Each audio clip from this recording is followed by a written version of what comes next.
Welcome to Retire Now, Carolina. I'm Nikki Vivas, and today we're focusing on a powerful group, high net worth women who are navigating retirement on their own. Whether single, widowed, or managing your assets independently, this episode is packed with planning insights designed to help you manage, grow, and pass on your wealth with confidence. Recent studies show that many women list avoiding income shortfalls and living comfortably in retirement as top priorities. But those aren't the only concerns. Another common concern is being a burden on their family later in life. Joining me today is Bloyd, the founder and president of Revolutionary Financial Group, with years of experience working with women navigating retirement in the Carolinas. Let's get started on crafting a retirement plan that supports your future and your legacy. All right, let's dive into the questions for today, Phil. What are the key strategies for women with significant assets to generate reliable income while preserving their wealth? Sure, Nikki. The thing we want to do first, we want to have a diversified investment plan and for income. So where are we going to get our income from? How much are we going to lose in taxation? Do we have enough income to make it the next however many years it may be? And were we part of the planning process to begin with? So these are some of the things we want to look at. We want a balanced income approach. We want to look at your age, your risk tolerance, your time horizon, how long it may be before you need the money, or how long are you going to need to live and take withdrawals from the money. Are we going to take it from IRAs? Or are we going to take it from other assets that are taxed maybe less? Women live longer, so it's important that their money lives with them. One thing I used to ask years ago at seminars, I would say, how many of you all would like to live to be 95? And most of the audience would raise their hands if they were in good health and feeling good and all that. And then I would redirect that question and say, how many of you would like to live 95 if you're broke? And then the hands would go down. So it's very important that we develop a plan specifically for women that are, because they're going to be the longer living, whether it's, as we mentioned, they're single now or their husband has passed away or whatever. Right. So it's important that we have a plan that's going to be long living with them, but also they have more of a chance of needing some health benefits, whether it's home health care, assisted living, nursing care, things of these natures, because they're living longer. So we have to make sure that we have assets that will take care of these things too. Yeah. Now, what are some of the key risks that women face in retirement? Okay. One of the things I find is a risk, and I don't know if we should really say it is a risk, but they're not involved in the planning process at all. Yeah. That's a big risk because there's a lot of uncertainty there. You know, their husband might have been, or their spouse may have been the person that had their spreadsheet, we're doing this, and then they have a diminished memory or senility or some of these natures, and then the female of the spouse may be like, I don't know what I'm supposed to do here. Yeah. That creates a lot of stress. They may have a family that can help them, or maybe not. Or the family, one of the things we talked about earlier, you said, was they didn't want to be a burden to their family. So their family might be raising children and grandchildren, and they're on their own life, and they don't want to bother them. So all these things we have to think of when we're specifically dealing with maybe a widow or something of that nature. Now, you've worked with a lot of women, so how confident do you think women are when it comes to financial decisions? I have some that are very confident, and then I have others that aren't, and they've just taken a back seat in that. So what I try to do is I try to bring them up to the front seat and have that equal sitting. And, you know, sometimes, I'll just be honest, sometimes the women are the problem because they don't want it. They don't want that. They don't want to be involved. There's, I'll just let my husband do it or whatever. Yeah. Well, no, I want you here, and I want you in on this meeting. And at Revolutionary Financial Group, we pretty much make it a mandatory thing that we will want the spouse to be at every meeting, be part of the planning process, understand this is why we're doing this is why we're doing that. This will, Nikki, this will relieve all kinds of stress if the male of the two was taking care of the finances and starts having dementia or some of these things. then the woman will understand, hey, I was in on that. I know what we're supposed to do and this and that. And it makes it a lot less stressful. Yeah. And so it's very important. And most women, once we have the opportunity to explain to them, but some are on the page from day one. They're like, I'm running the show. I'm like, okay, I just need to know what we're doing. But we want to make sure that everybody's involved in the process. Oh, that's some great insight, Phil. Thank you so much for your advice. Hey, if you're a woman and you feel ready to take control of your retirement, Phil Bloyd and the team at Revolutionary Financial Group are here to help. Reach out now to meet with Phil and his team. Even if it's new to you, now's the time to get started. Get in touch with the team today. We're going to take a quick break. We'll be right back.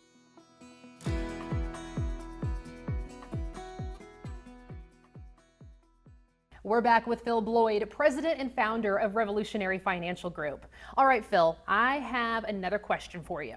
For women with substantial wealth, estate planning becomes a pretty critical part of it. What advanced planning tools should they consider?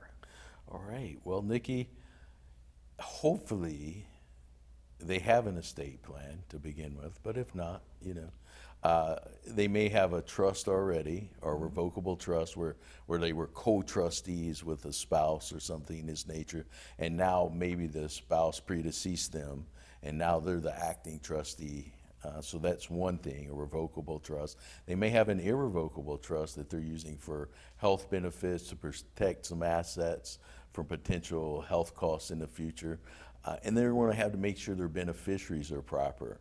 So let's say that, I'm left as a single person now, and before I was married and my spouse is deceased. I want to make sure I get all my beneficiaries changed, up to date. Yes. I want to sit down with that estate planning attorney again. I want to sit down with that CPA again. I want to look at my different tax rates because now I'm single, so I'm not married filing jointly. So I want to talk to the CPA about how that will affect my taxes. Social Security may be affected. Maybe my Social Security was higher. Maybe my spouse's was. So I'm going to get one of those Social Securities. I'm going to talk to my investment advisor again and make sure those beneficiaries are changed and everything's titled properly, whether it's in a trust, not a trust, or going directly to new beneficiaries. Very important. Now, how often do you think that this planning should be reviewed? Important. Well, of course, if there's a change. So now we're talking about if a spouse passed away, that's a huge change. Right. Life altering. So of course we want to review that as we just mentioned. But let's say my spouse had passed away years ago. So maybe every couple of years, or when I make a change. If any of my beneficiaries have passed away, maybe I had someone that was going to be a power of attorney for me, and they passed away, or they're incompetent and I don't want them to be power of attorney anymore, or maybe I had a medical directive and that person's not around. So whenever there's a change, maybe I moved, I'm in a different state, any of those things, we're going to want to check that again. Now, how do you prepare couples for when that spouse may pass away or when they do pass away? Right. A lot of times we find that the male spouse will pass away first, and it seems though that women are geared naturally to deal with that better than the reversal. So they're going to be around a lot longer. And then what I found with many of my clients, there's a lot of attention that goes in when let's say the male spouse passes away. Sure. And you've got friends coming from out of town and all this. And so in the beginning, there's a lot of attention. And about a month or two later, it all goes away. Crickets. So I'm going to want to have that review at that time and check in with them and say, okay, what are you doing? Are you volunteering anywhere? What's your activities? Are you hanging out with any friends? Make sure physically and mentally they're okay and they're getting involved in some different activities. Women tend to do better with that than men. It takes a lot more because I don't think men are geared more that way or wired that way. Not as social, maybe. It's a lot of times the male, the spouse will, they'll withdraw. And it's harder to get the interaction from them for some reason. Thank you for stressing just how important it is for women to establish estate plans they are confident in and to be sure they have a full understanding of their household's finances. Hey, if you're watching out there and you haven't checked this step off of your overall retirement plan, now is a great time to reach out to Phil Bloyd and his team at Revolutionary Financial Group. Don't wait, just call Phil's team to get started today. We'll be right back with more questions after the break.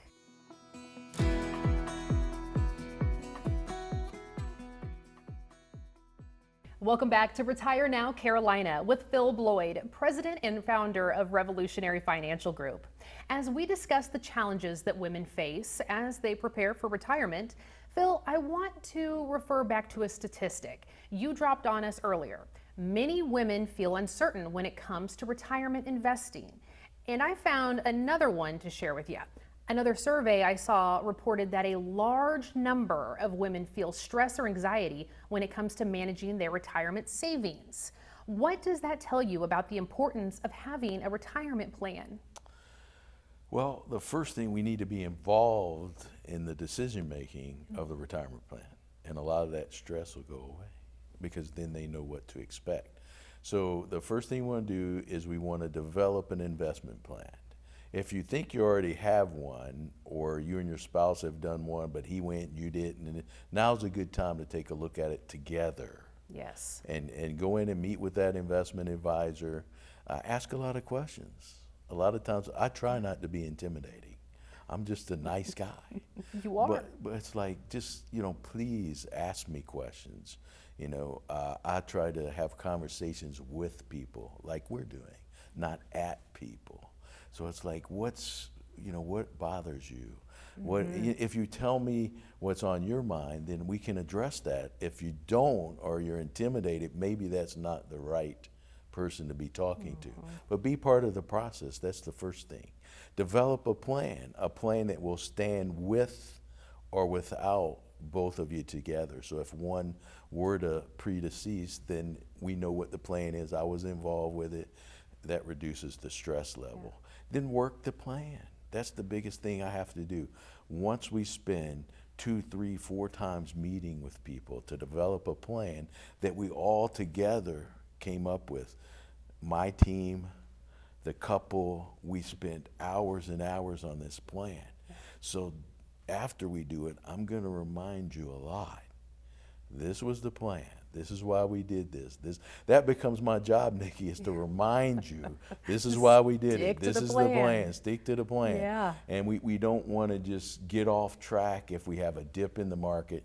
The stock market drops a certain percentage and you're like, oh, I'm just going to throw it. No. Yeah. When we developed that plan, we put 3 decades of experience into that plan of what has happened in this environment over the last 30 years. So all of these things were considered when we developed that. So we have contingencies. So we just follow the plan. Follow the plan. It's really that simple. Now, Phil, what about wealth protection? So wealth protection involves more than investments. Sure. What about legal and risk management strategies? Okay.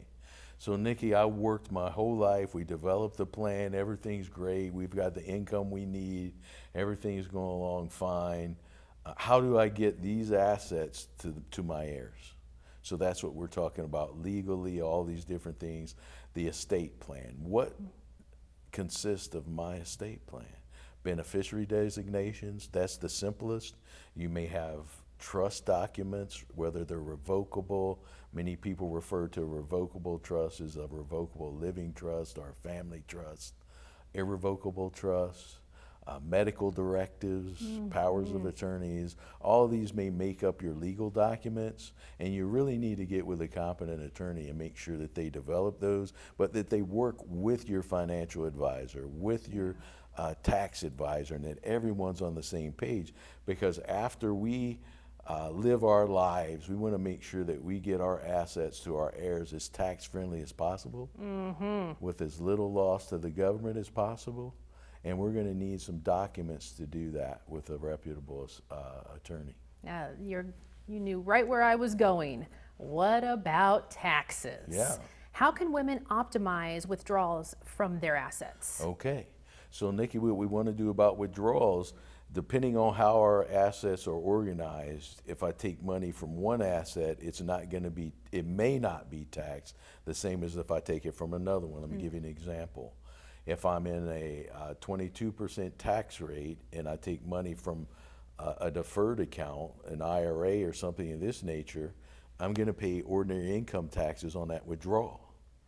And it may also affect the taxation of my Social Security. If I have a brokerage account where I'm paying capital gains on assets that I withdraw from there, first of all, I have the choice of what asset I want to withdraw.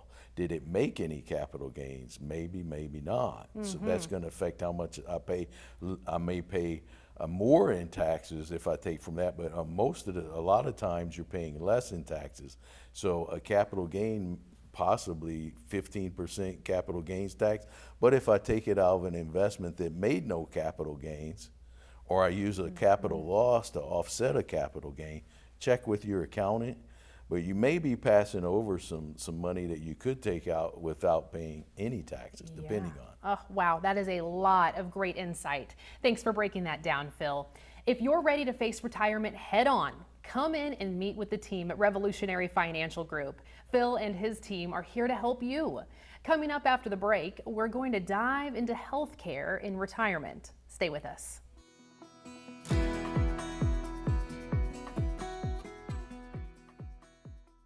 We're back with Phil Bloyd, president and founder of Revolutionary Financial Group. Phil, there are a lot of women watching today who are caretakers. They're taking care of aging parents, their spouse, or maybe they took time away from their jobs to care for children years ago. How does that time add up for these women who have worked in those unpaid caretaker roles for so many years? Well, maybe we need to design a plan to pay them. So if we have a plan and we're expecting a daughter, son, someone to caretake for us, maybe we need to make it more of a job for them. So the one thing we want to do in our estate planning, we want to take a look at if my daughter, son, whoever it may be, in this case we're talking about women, how much would I pay them to take care of me? Now, if I do it privately, it's very expensive. So if I use a family member, I should expect to pay them because they're taking away from their time, their children or grandchildren, to take care of me. So why wouldn't I design a plan to compensate them for taking care of me? That's the first thing we should probably look into. So, Phil, health is wealth. We've all said that a million times, especially in retirement. What advanced planning should high net worth women undertake? Well, we want to make sure we have our documents. We've talked about that earlier. So whether it's trust documents, power of attorneys, medical directives, these type of things, beneficiary designations, all that needs to be done. That's the first thing. Make sure that all the professionals are on the same page, the attorney, the CPA, the financial advisor. And then we want to look at what about my health if I live into my 80s or 90s? What are my options? What do I have available? Well, one thing we look at is we want to keep you in the home as long as possible because usually, Nikki, that's the most cost-effective thing. Sure. You know, if I need a little help a couple of days a week and it becomes more than a couple of days a week, and then the next level we would look at like maybe assisted living, and then the next level, you know, you're looking at full-blown nursing care. How do we pay for that? Where are the funds coming from? Well, if we're no longer living in the home, then maybe we need to sell the home and help pay for that with the value of the sale of the home. The second thing, you might have a life policy that maybe has a chronic illness rider. We would want to look at that where the death benefit may be available to pay for some of the costs depending on your health. What of the daily 6 activities you can do if you can't feed yourself, you can't dress, you need help. So all these things play into effect on what type of plans. The more wealth you have, the more opportunities you have to take care of those health costs. But we want to keep the least first, and that would be, I need some help a couple of times a week, I need help cleaning my house, you know, things of this nature. And then as usually, unfortunately, your health doesn't get better, it gets worse. So we need to have a plan for that. It's better to be safe than sorry. You've heard some thoughtful strategies. Diversify income, plan your estate, help preserve your assets, and prioritize your health and happiness. Remember, you are not alone. Many women are concerned about running out of income and living comfortably as a top priority. For personalized advice tailored specifically for your financial situation, reach out to the team at Revolutionary Financial Group. Phil, Bloyd, and the team are here to help you put together a retirement plan built around your specific goals. Don't wait to take the next step. Call Phil and his team today. Thanks for watching Retire Now Carolina. Remember, retirement is your time to shine. Manage it wisely and enjoy every moment.